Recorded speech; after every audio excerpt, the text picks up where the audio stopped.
We are looking at the most traded players here on FFT Express. Hello, everyone. It's Adam and Dave. Go to cbssports.com. Go to your league on cbssports.com. Players, click roster trends, sort by most traded, team status. You can put all in there, not just the free agents. And this is what we're looking at. DeAndre Hopkins is the number one most traded player, coming off a great game against the Buccaneers. And do you think we should be selling DeAndre Hopkins? I think you should try. I don't think he's going to have 2 touchdowns and this type of yardage to go along with it every single game. I think a lot of it had to do with it being Tampa, but you can't deny the timing and chemistry that Hopkins had with Mahomes in the game. And that's something that you can kind of buy into a little bit with Hopkins. I think if you're acquiring him at a price tag of what a good number 3 receiver is, then you should be happy with that. Let's see. There are only 11 wide receivers, and 2 of them are Rashee Rice and Chris Godwin, that are averaging 16 or more PPR fantasy points per game. Do you think there's little chance that DeAndre Hopkins averages 16? I think he falls short of that. Okay. And the second most traded player, I think you might have missed your chance, is Tank Bigsby. Yeah, I think you might have missed your chance too. But the third most traded player is Nick Chubb. Going into a bye, are better things ahead for Nick Chubb? Better in a way that we should buy low on Nick Chubb? Well, let me tell you what his grade is on the strength of schedule fantasy rankings. It's not very high. He's bottom 10 in schedule for the rest of the season, and then kind of middle of the pack for the next 4 games for him, or 4 weeks. It includes the bye, obviously, and then weeks 15 through 17.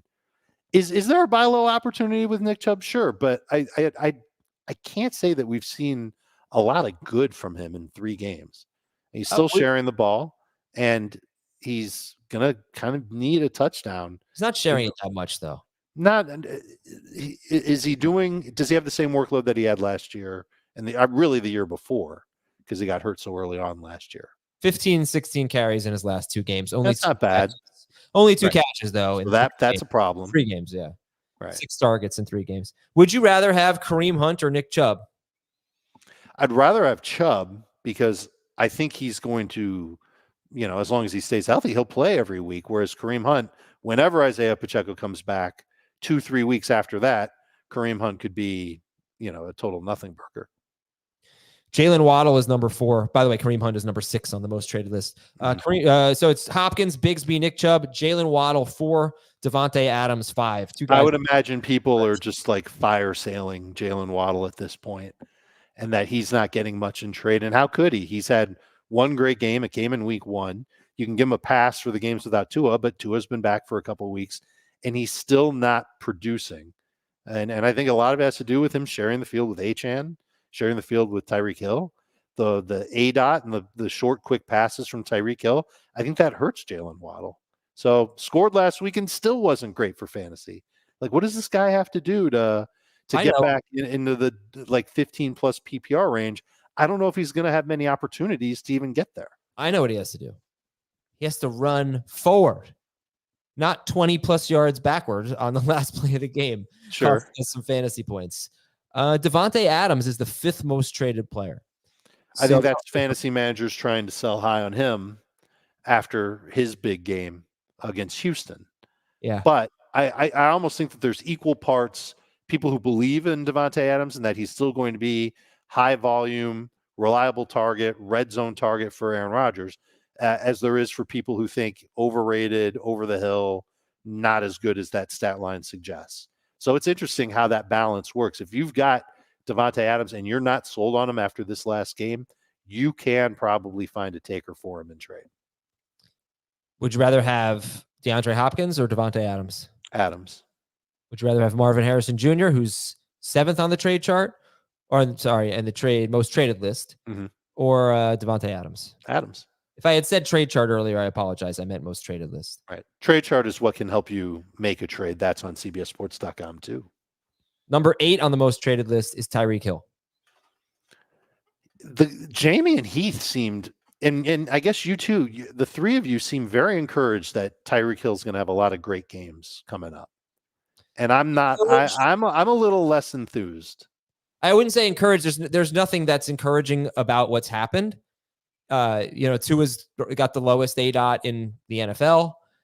It's just like he's Tyreek Hill. This has to stop at some point, right? He's got to get going. And he had 80 yards last week, right? So I would like to buy low on him. I don't know what buying low on Tyreek Hill really looks like, because I'm not sure how the Tyreek Hill manager sees him. Exactly. And the Tyreek Hill manager, like, they've got to want to give up on him unless you're going to pay something decent for him. So that's another one of those tug of war players that are in fantasy leagues right now. Where is he? He's 8th on the most traded list. I think this is probably a no-brainer for people, but I would trade Devonte Adams for Tyreek Hill. Sure, that makes sense. But they're close on the trade chart. That just kind of tells you where those tug of war players are, where, somewhere between 40 and 60% of fantasy managers think one way of a player, and 60 to 40% think the polar opposite. All right, Dave, let's take a break and answer some questions about trades when we come back on Fantasy Football Today Express. This is a trade from Benny. I get Tank Dell and Tyrone Tracy, and I give DK Metcalf in non-PPR. I think the Tracy Dell side is going to be worth more on the trade chart, but not by a ton. Okay. So it's pretty close to fair. Let's see. Xavier Liggett, or this is a rest of season question. Xavier Liggett or Keon Coleman rest of season? I kind of want to say Coleman. Okay. Like to know what this Coleman wrist injury is before we make that. Well, sure. Right. If he's going to be out for a while, then I'd like to say Liggett. I dropped Josh Downs for DeAndre Hopkins. Was that a good move? Or would you have rather have dropped Darnell Mooney or just not grab Hopkins? Oh, I'd rather have Mooney over both of those receivers. Yeah. It's a little closer in full PPR, that statement, to those receivers. Are we buying into DeAndre Hopkins as a high volume receiver the rest of the way?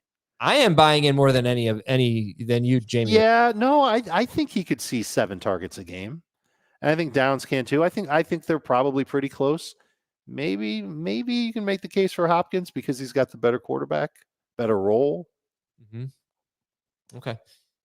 And Josh Jacobs and Kyler Murray for Breece Hall and Geno Smith. What side do you like there? Jacobs and Murray or Breece Hall and Geno Smith? The Breece Hall side.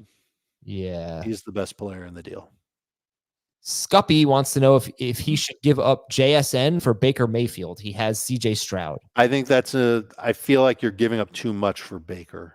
You should aim for a lesser wide receiver. But a week ago at this time, before JSN had that big game, would I have said the same thing?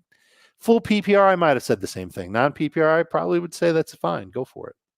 Marvin Harrison Jr. and Kyle Pitts for CeeDee Lamb in non-PPR. I think that's going to be an overpay on the trade chart, but that's the kind of price that you'd have to pay to get Lamb. Yeah. And I'm not as high on Lamb as Jamie and Heath are. I'm not either. Right. I know you're not. You're trying to trade him away. I would still do this. I would give up Harrison and Pitts for Lamb. Harrison just hasn't really been that good. Really hasn't been. And Pitts has been up and down. But there's just so many questions about Lamb and Dallas right now. I'd say this, though. I would hope that you have another tight end that's good because there are going to be most managers in the league are going to have a good tight end at this point. You don't want to be left out, but I think you can figure it out. I mean, I think you can go get Hunter Henry and make this trade. Gesicki's on the waiver wire. Yeah. Right. Okay. That's it for Fantasy Football Today Express. Thank you very much, everybody, for watching and listening. We will talk to you tomorrow. See ya.